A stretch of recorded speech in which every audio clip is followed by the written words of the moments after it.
Hi everybody, welcome to another brand new episode of Salimz Learning Simplified. In this episode, I am introducing to you Cornell's note-taking method. And guys, this is a beautiful method generally used by wonderful students to score great grades in their studies. And if you have not subscribed to my channel, you can subscribe right now, and do not forget to press the bell icon so that you get all the contents at your fingertips. And my channel basically speaks about any method and methodologies scientifically proved which can be used by any student to improve his studies and get better grades. So without further delay, let us get into our topic.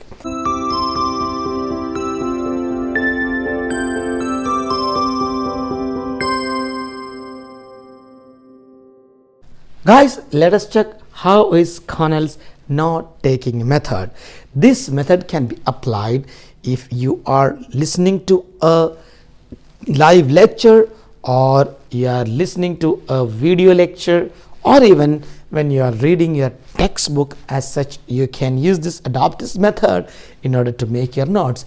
Remember, this is a wonderful organized method, and if you try in your life, you're going to see wonderful changes, and I'm sure it's guaranteed that success is yours. So let us see what is the method basically telling. On the board, you can see a black line which makes a box-like structure, and that particular black line can imagine as the margins of a paper. So this is a paper basically on which you are taking the notes, and you can either take these notes in portrait orientation or even landscape orientation according to your wish.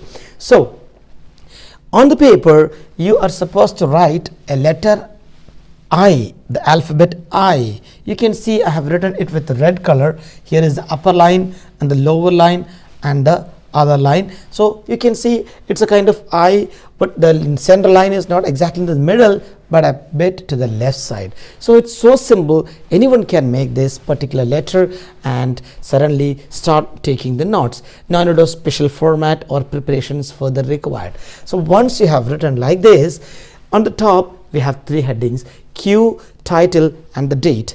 Q, later on I'll tell you. Title, what is the lecture topic, what is the video you're watching, what book or the content you are reading, that is the title. And the date, especially good if you want to refer it when you have prepared the notes. Now let us come to the wide column in this note. So the wide column has given so many points. You can see when the teacher starts the lecture, you have to start writing the introduction. Remember, do not write huge sentences in the wide column. Okay, so it is just a part where you can write your notes, but try to use short sentences or cut and remove unwanted parts of sentence and bring important points only, and write your notes when the teacher is going with the lecture or when you're watching the video. Now there is something written live during the class. This part is written live during the class. Remember, only this area you have to write live. And then shorthand will be a great idea. Yes, keep in mind guys, people can use their own shorthand methods so that you don't have to write huge sentences in this particular box. So while the topic is going on, you can write your topic. When the teacher is giving the definition, you can put it over there. Teacher explains some formulas, you can write there. If you want, you can attach a picture. It's a great idea because picture conveys so many lots of things. And then details of the topic one after the other, examples covered, dates, names of the scientists. If I say for an example, you are attending a lecture of the topic, the structure of DNA in biology, or you are watching a video based on the structure of DNA. So while the content is going on, you are writing the introduction, structure of DNA, definition. DNA is what the genetic material for the organisms, like that you are just writing, but do not write it with long statements or sentences. Just cut short into small. And then formulas. Okay, there is no particular formula coming. There are the pictures. You can draw the picture of DNA, then details, other details, what are the major parts of DNA, sugar, phosphate, nitrogen bases, and the examples of kinds of DNAs. And then the date of discovery, the name of the scientists like Watson, Crick and Maurice Wilkins, all these names you can bring into this particular site. And once the lecture is continuing and suppose you couldn't complete this, take the next page, suddenly draw the eye, or you can previously itself we can draw the picture, draw the format and keep it ready. And now you continue writing the notes. Once the lecture is over, for each and every paper, for each and every sheet that you have prepared, at the bottom you have to write the summary. So what is summary? What have I learned from this particular page? It must be written at the end of the lecture. So if you are finishing the lecture in one page, you can write it at the end of the lecture. If you are finishing the lecture in 2 or 3, 4 pages, you can just keep going with the notes in the wide column, and at the end, once the lecture is over, under each page, how much is the content or what is the main content cleared, that summary you can put over here. Now what comes is the left side called Q. You can read here, can be written later. So Q box is not to be written at the time of making your notes.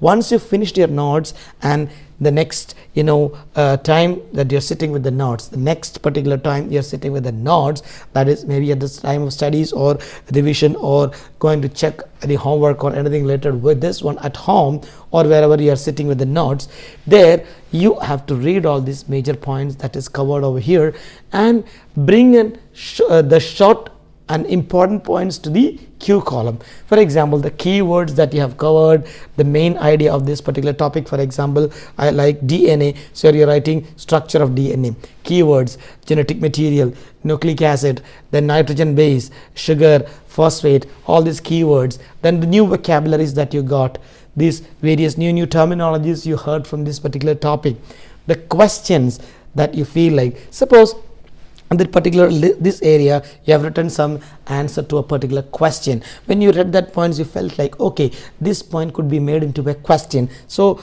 think about that question and put it over parallel, over to the left side of that particular area in the white box. So here you're writing that question, so it can be written anywhere, wherever you're seeing a question. Suppose here is a question, you feel like you can write that particular question here and what does it mean, and then value points, whatever important points that is covered, all these things. And after writing this, your note looks so pretty organized, isn't it? Yes. Now what is the beauty of making notes like this?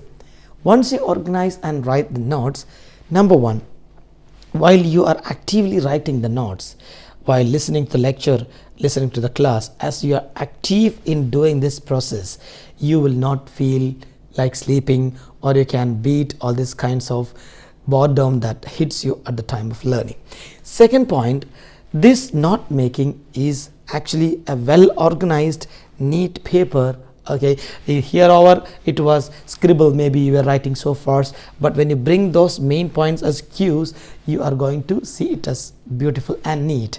So it is an organized content where your syllabus is being kept organized. The point number 3 to think about this note is, look here, you are going to the queue. When you reach a question, and if you want to suddenly refer to the answer, jump to the right side and find the answer, isn't it? So if you are going to the keywords and you are just scanning one by one and everything when you read and you know that these words, what is the meaning and what is the content on the right side, if you can guess it, now instead of going and reading the things on the wide column, rather you can go ahead with this one. Suppose you reach at a particular point which you don't know exactly or you are unable to recollect, jump onto the right and get it and suddenly recollect it and continue. So the beauty of scanning and taking only things which you couldn't recollect could be applied for this particular system. And now at the time of revisions, if you have enough revision, the organized content will help you to go through, revise thoroughly. So first you learn all these things thoroughly. That's the first part of the revision.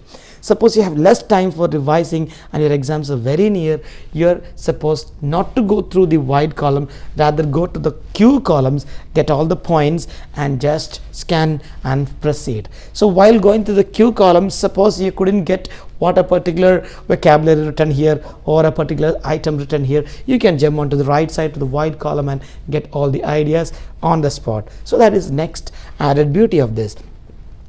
Don't forget, read the summary of what is in this page after each and every page is covered. So when you want a quick revision, go to the Q column and the summary of all the pages, which will certainly make you recollect the topic. Look guys, this will keep you active. While doing these notes, your brain will be actively working with it, and of course you can beat the boredom which hits everyone at the time of studies. So guys, that is what the special method today I brought to you called Cornell note making method. And remember, this method is actually developed by the Cornell University in New York, and it's scientifically proved and nowadays followed by so many students and so many scholars around the world. Try, practice, and make sure that how you could get it used in your studies. If you find these things going to be doing good for you, do not forget to come back and put your comments below. And if you have not yet subscribed, hit the subscribe button right now and press the bell icon. And guys, that is only for today, and see you with yet another video the earliest. Till then, bye.